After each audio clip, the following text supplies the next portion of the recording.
स्वर्गीय आसमानी बाप, आज के वचन पर तू आशीष बरकत दे ताकि तेरे नाम की महिमा मिले। ये प्रार्थना यीशु के नाम से मांगते हैं, आमीन। मेरे प्यारे भाई बहनों, आपके सामने मैं वचन पढ़ूंगा लूका 2 बाप उसकी 51 आयत 51। तब वह उनके साथ गया और नासरत में आया और उनके बस में रहा, और उसकी माता ने ये सब बातें अपने मन में रखी। मेरे प्यारे भाई और बहनों, यहाँ आप क्या इस वचन से सीखते हैं? हम अक्सर कह देते हैं यीशु मसीह जी नासरत में पाला पोसा गया, लेकिन मेरे प्यारे भाई बहनों, हम इस वचन से यही सीखते हैं माता पिता के अधीन रहने वाला यीशु थे।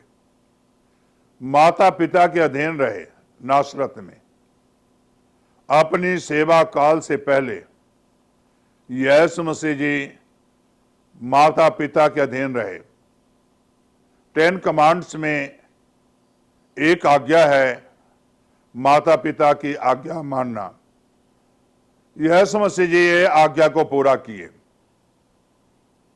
और आज भी हमें और आपको भी अपने माता पिता की आज्ञा मानना जरूरी है। और सेवा करने से पहले, सबसे पहले अपने माता पिता की आज्ञा मानना, उसके अधीन रहना और उसके मुताबिक माता पिता जो आज्ञा देते हैं उसके मुताबिक चलना, उसके मुताबिक जीवन गुजारना और उनके अधीन रहना जरूरी है।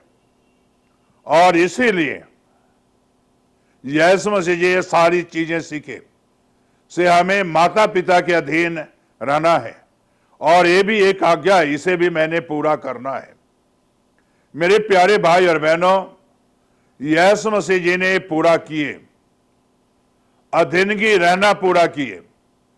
यीशु मसीह जी इस तरह पिता के अधीन रहे, उसी तरह माता पिता के भी अधीन रहे। इसी तरह प्रभु यीशु मसीह जी के चेले भी थे, वो भी अधीनगी में अपना जीवन गुजारे।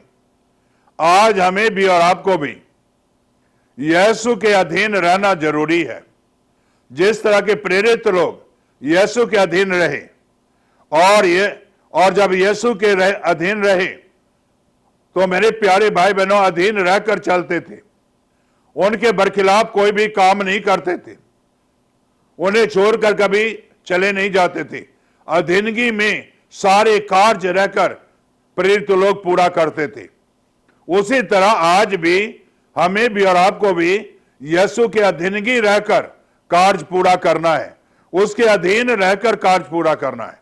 जिस तरह की यीशु मसीह जी ने माता पिता के अधीन रह के परमेश्वर के वचन को पूरा किया, उसी तरह हमें भी और आपको यीशु के अधीन रह के वचन को पूरा करने की जरूरत है। क्या आप यीशु के अधीन हैं या नहीं है? क्या अपने मर्जी के मुताबिक चलना चाहते हो या अपने मर्जी के मुताबिक चल रहे हो? मेरे प्यारे भाई बहनों, अपने मर्जी छोड़ो। अपने मर्जी के मुताबिक चलोगे तो आपके पास जीवन नहीं है, आपके पास जिंदगी नहीं है। अगर यीशु के अधीन रह के चलोगे तो आपके पास जीवन है, जिंदगी है। क्या आप यीशु के अधीन रहकर चलना चाहते हो? तो प्रार्थना करो, अपनी आंखें बंद करो और प्रार्थना करो। स्वर्गीय आसमानी बाप, जो बच्चे आज तेरे अधीन होकर चलना चाहते हैं और खुदाबंद चलना चाह रहे हैं, तो खुदाबंद उन्हें छू और उन्हें आशीषित कर खुदाबंद, और तेरे अधीन होकर तेरी सेवा को शुरू करें। और तेरी सेवा को जब शुरू करते हैं, तेरे अधीनगी का एहसास करते रहें और तेरे अधीन होकर चलते रहें, ताकि तेरे नाम की महिमा मिले। ये प्रार्थना यीशु के नाम से मांगते हैं, आमीन।